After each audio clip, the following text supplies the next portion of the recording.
गुनाहों के गंध से भरी वो दुनिया जहां इंसानियत की हदें खत्म हो जाती हैं, जहां से शुरू हो जाते हैं जुर्म के जंगल। जिल्लत, जुर्म, बेरहमी, बेशर्मी, खौफ, फरेब और खून, अपराध जगत की ऐसी रोंगटे खड़े कर देने वाली दास्तानें, जहां हर हफ्ते हम लेकर आएंगे अपराध के अंधे किस्से और जुर्म के जज्बाती हलफनामे। तो आइए शुरू करते हैं क्राइम ऑफ द वीक।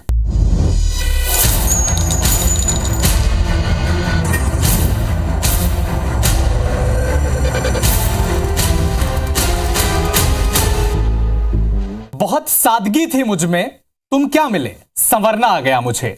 इश्क चीज ही ऐसी है, जब इसका रंग चढ़ता है तो जिंदगी 360 डिग्री घूम जाती है।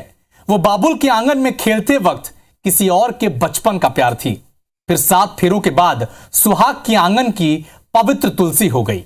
पवित्र प्यार को भुलाकर कैसे बने पाप के रिश्ते, कैसे 3 जिंदगी में घुल गए जहर। आइए देखते हैं प्यार तूने क्या किया।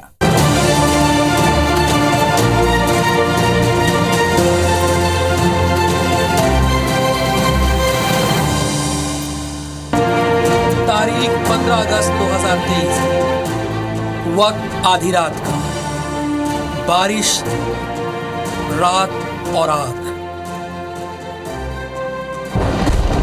रुक रुक कर हल्की हल्की बारिश हो रही थी। सारा दिन देश की आजादी का जश्न मनाने के बाद पूरा शहर थक कर सो रहा था। सरकारी छुट्टी की वजह से दिन भर यहां वहां पिकनिक और टूर से लौटे लोग घरों में सो रहे थे। सावन की इसी रात छत्तीसगढ़ के दुर्ग शहर में गिरधारी वार्ड के एक घर में धमाके की आवाज आई और घर आग की लपटों में घिर गया। दुर्ग के गिरधारी नगर वार्ड में ये घर भूपेंद्र यादव का है। घर के बाहर बने स्टोर रूम में अचानक आग लग गई, साथ ही तेज धमाके की आवाज आई। भूपेंद्र की भाभी मधु ने उठकर देखा और सभी को बताया।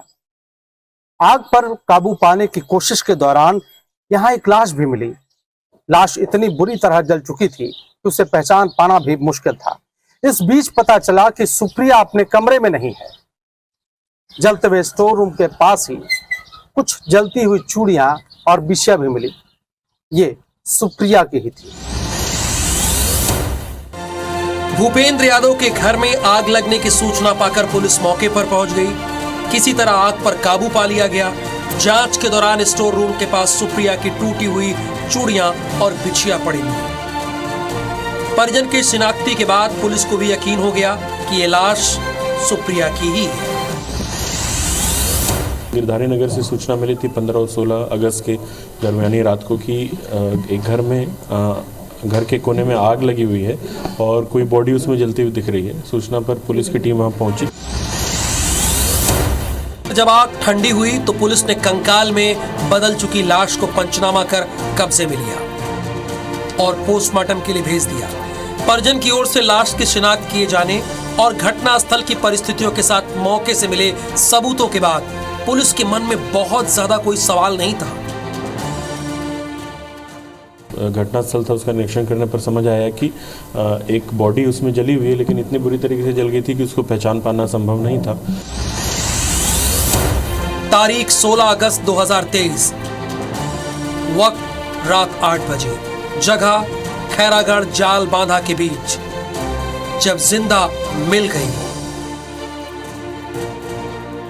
मामले में तब नया मोड़ आया जब 16 अगस्त की रात करीब 8 बजे खैरागढ़ और जल बांधा के बीच सुप्रिया यादव बेहोशी की हालत में मिल गई। सुप्रिया का मायका गंडई है, जहां ये खबर सबसे पहले पहुंची।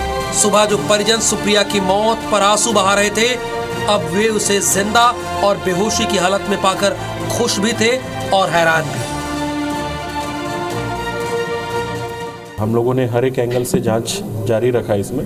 इसी दौरान हमारी टीमें जो है सुप्रिया यादव के मायके की तरफ भी गई, जहां वो गंडई में रहती है। तो वहां पे पता चला कि एक दिन पहले वो गांव के पास में ही अचेत अवस्था में मिली थी और अपने मायके में ही रह रही थी।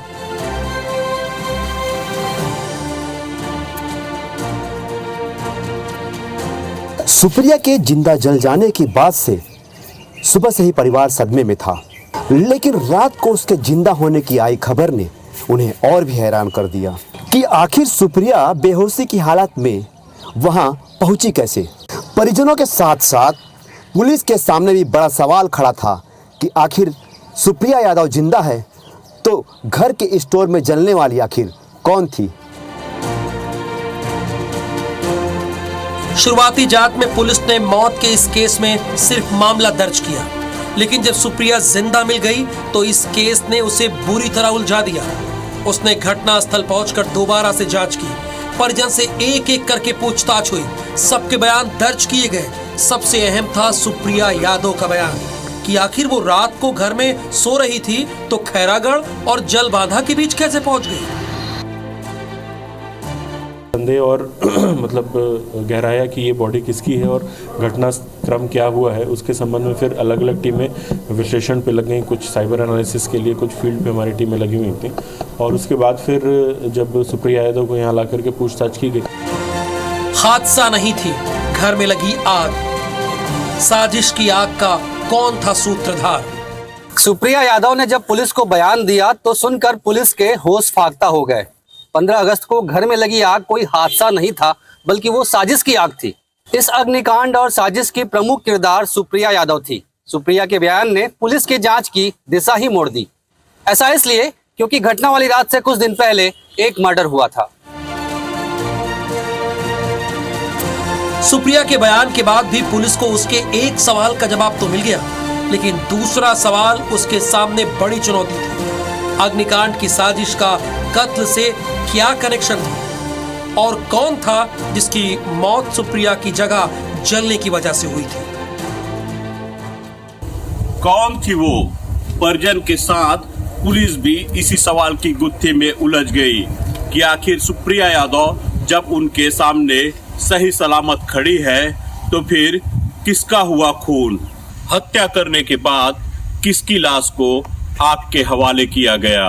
लेकिन पुलिस को सच बेपर्दा करने में ज्यादा वक्त नहीं लगा, क्योंकि वो सुप्रिया की शक्ल में उनके सामने ही था। रहस्य में लिपटी सुप्रिया वो सच थी जिसका इल्म किसी को न था। कच्ची उम्र में ही उसने प्यार के कसीदे से अपना जीवन सजा लिया, लेकिन जिंदगी उसे एक ऐसे दुराहे पर लेकर गई जहां से वो अपनी मोहब्बत से अलग हो जाने को मजबूर हो गई। लेकिन पहला प्यार भला कहां कोई भुला पाता है। पहले प्यार को पूरा पा लेने की यही कोशिश पाप का सबब बन गई।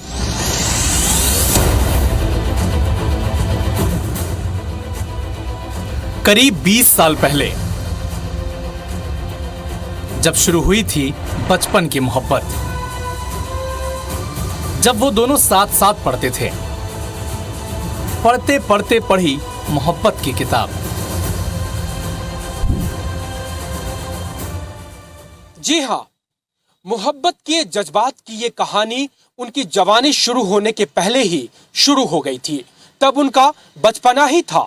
दोनों स्कूल में साथ साथ पढ़ते थे, साथ साथ जीने मरने के सपने देखते हुए जवान हुए। लेकिन उनकी ये मोहब्बत ज्यादा परवान नहीं चढ़ सकी। हालात ने उनकी हसरतों की हत्या कर दी।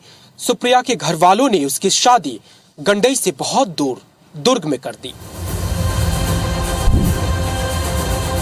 सुहाग ने संवारा सुप्रिया का जीवन। पति ने पढ़ाया, डिग्री दिलाई, मगर पत्नी ने कहीं और से पढ़ी इश्क की पढ़ाई। यह है भूपेंद्र यादव। दुर्ग के गिरधारी वार्ड में रहने वाला भूपेंद्र सरकारी राशन दुकान में काम करता है, साथ ही नेशनल कबड्डी प्लेयर है। भूपेंद्र बिना किसी आर्थिक मदद के बच्चों को बैगा पारा मिनी स्टेडियम में कबड्डी की ट्रेनिंग देता है। शादी से पहले सुप्रिया महज 12वीं क्लास तक पढ़ी थी, लेकिन भूपेंद्र ने शादी के बाद उसे पोस्ट ग्रेजुएट कराया। साथ ही PGDCA की डिग्री दिलाई, सिलाई कढ़ाई और ब्यूटी पार्लर का कोर्स भी कराया। और 12वीं पढ़ी थी उस समय मेरा शादी हुआ था। आगे की पढ़ाई मेरे यहाँ आने के बाद ग्रेजुएशन की है, PGDCA की है और MA भी की है, और सिलाई का भी काम सीखी यहाँ और पार्लर के भी कोर्स की है।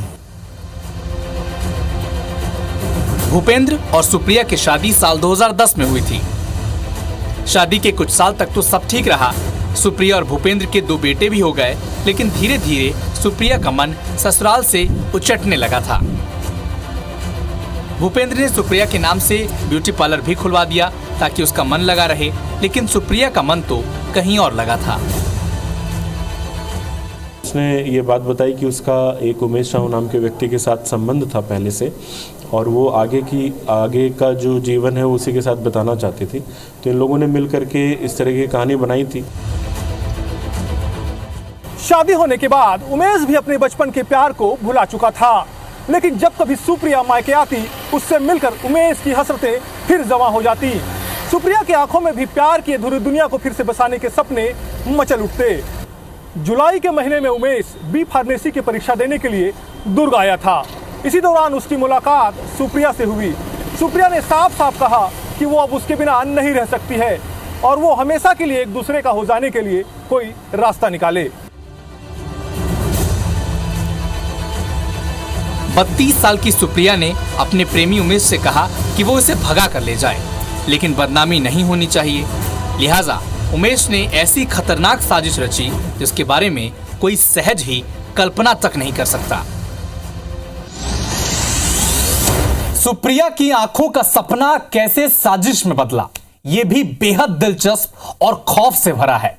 इश्क में गिरफ्तार कोई आशिक पुराने प्यार की डोर में किस हद तक बंधा हो सकता है, ये उमेश को देखकर पता चल जाता है, जिसने सुप्रिया की खातिर एक सनसनीखेज साजिश रची और उसे अपनी महबूबा और जिगरी यार के साथ मिलकर अंजाम भी दे दिया। सुप्रिया से मिलन की जिद के बाद उमेश साहू को अपनी प्रेमिका सुप्रिया के कदकाठी की महिला की तलाश थी। उसकी तलाश तब पूरी हुई जब 14 अगस्त को 90 साल की सूरजाबाई मरकाम उसके पास दवा लेने पहुंची। टिगरीपारा गंडई की रहने वाली सूरजाबाई को उसने बेहोशी की दवा दे दी, फिर तकिया से उसका मुंह दबाकर उसकी हत्या कर दी। इसके बाद लाश को डीप फ्रीजर में रखकर वह अगली रात का इंतजार करने लगा। उमेश साहू जो कि वहाँ पे एक मेडिकल प्रैक्टिशनर टाइप का काम करता है, उसकी मेडिकल की दुकान भी है। उसके यहाँ पे एक मरीज़ इलाज कराने आई थी सूरजाबाई, जो 90 वर्ष की महिला थी। उसको पहले इसने बेहोश करके तकिए से इसका मुंह दबा करके उसकी हत्या कर दी। बॉडी के संबंध में पूछताछ करने पर शुरुआत में उमेश साहू ने यह बताया था कि मॉर्चरी में किसी लावारिस बॉडी का उसने इस्तेमाल किया था, कुछ पैसे दे करके बॉडी वहाँ से लिया था। और हम लोगों को बॉडी खोजने में क्लू भी वो वहाँ से मिला। प्यार में पाप की प्लानिंग हुई। 15 अगस्त की रात सुप्रिया यादव ने उमेश साहू की ओर से दी गई नींद की दवा अपने पति और पूरे परिवार के खाने में मिला दिया। जब सभी गहरी नींद में सो गए तो उसने उमेश को फोन कर बुला लिया। रात के करीब 1 बज रहा था। उमेश अपने दोस्त प्रदीप जंगेल के साथ भाई की कार में सुरजाबाई की लाश लेकर सुप्रिया के घर पहुंच गया। पीछे के दरवाजे से दोनों पहुंचने के बाद तीनों ने मिलकर बुजुर्ग महिला की लाश पेट्रोल डालकर जला दी। परिजन और पुलिस को यकीन हो जाए इसलिए मौके पर सुप्रिया के कपड़े, टूटी हुई चूड़ियां और बिछिया रख दी गई। एक बड़ी साजिश और वारदात को अंजाम देने के बाद तीनों आरोपी सुप्रिया, उमेश और प्रदीप कार में फरार हो गए। इस घटना का एक सीसीटीवी फुटेज भी पुलिस को मिला, जिसमें घर के स्टोर रूम में धमाके की आवाज सुनकर 2 लोग भागते भी दिखे हैं और फिर तुरंत एक कार निकलकर रोड पर आती है जिसमें तीनों आरोपी सवार थे। हत्या करने के पश्चात मोहन नगर में घटनास्थल पे उसकी बॉडी ला करके रख दिया और साथ में जो कुछ जेवर हैं जो सुप्रिया यादव के, वो भी बॉडी के पास में रख दिए ताकि जलने के बाद ये संदेह हो कि सुप्रिया यादव की ही बॉडी है। देर रात सुप्रिया, उमेश और प्रदीप गंडई पहुंच गए, लेकिन पुराने प्यार के नए रास्ते पर कुछ कदम चलते ही सुप्रिया को यह एहसास होने लगा कि वो गलत कर रही है। वो वापस अपने घर जाने की जिद करने लगी। उमेश साहू के मेडिकल स्टोर पर ही सुप्रिया यादव ने रात गुजारी और सुबह होते ही अपने मायके की ओर निकल पड़ी। रास्ते पर ही उसने अपने शरीर पर ढेर सारा सिंदूर और बंधन पोत लिया और सड़क किनारे बेहोश होने का नाटक कर सो गई। गांव वालों ने उसे देखा और पुलिस को फोन किया। उसके बाद वो अपने मायके पहुंच गई। उसने पुलिस को बताया कि रात को अपने घर पर वो सोई हुई थी और इस हालात में वो यहाँ कैसे पहुंची उसे खुद भी नहीं पता। जिस समय ये सुप्रिया यादव उमेश के साथ में वापस गंडई गई थी तो पहले इनका प्लान था साथ में आगे फिर कहीं और बाहर निकलने का, लेकिन फिर इसको अपने बच्चों की याद आने लगी और इसने फिर अपने साथी से कहा कि मैं वापस घर जाना चाहती हूँ। इधर पुलिस को पता चला कि सुप्रिया जिंदा है और उसकी जगह जिसकी मौत हुई है वो गंडई की सुरजाबाई है, जिसकी गुमशुदगी की रिपोर्ट एक दिन पहले ही दर्ज हुई थी। इन लोगों को यही लगा कि सीधे घर जाने पर पुलिस को संदेह होगा, तो ये अपने घर के पास में बेहोशी का नाटक इसने किया और बॉडी पे इसने सिंदूर चंदन वगैरह लगाया। पूछताछ के बाद सुप्रिया यादव, फिर उसका प्रेमी उमेश साहू और फिर उसका दोस्त प्रदीप जंघेल, पुलिस ने तीनों को गिरफ्तार कर लिया। तीनों पर हत्या और साजिश रचने का केस भी दर्ज कर लिया। तो उमेश ने ही ये पूरा प्लान अपने दिमाग में सोचा था और जो हत्या भी है उमेश ने अपने मेडिकल स्टोर पे किया था। बचपन की मोहब्बत जवानी में दूसरे के आंगन में अंगड़ाई लेने लगी, लेकिन पुराने प्यार का ज्वार चढ़ा तो जुर्म की सारी हदें पार हो गई।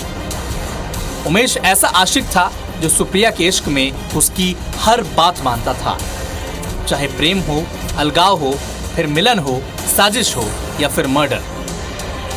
जज्बात में जुर्म कर जेल की सलाखों तक पहुंचा सुप्रिया का प्रेमी उमेश और घर में पत्नी की पुरानी तस्वीरें देखता उसका सुहाग। दोनों कभी कभी बुदबुदाते तो होंगे, प्यार तूने क्या किया। तो ऐसा है कि मैं जो किया वो तो कोई मतलब का नहीं था। अब परमात्मा ही जाने वो सब चीज़ को। जो मैं करना था मैं उनके लिए बहुत किया और बाकी सब ईश्वर की कृपा। अब उसके बारे में तो वही जानेगी अफसोस की क्या किया।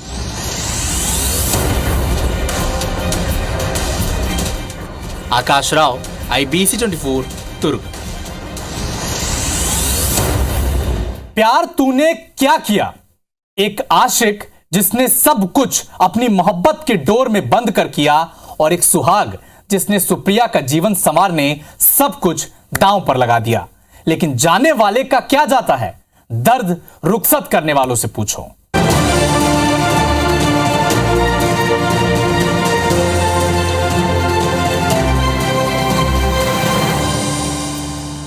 गुनाहों के खून से सने गुलदस्ते में अपराध के कई राज अभी बेपर्दा हैं।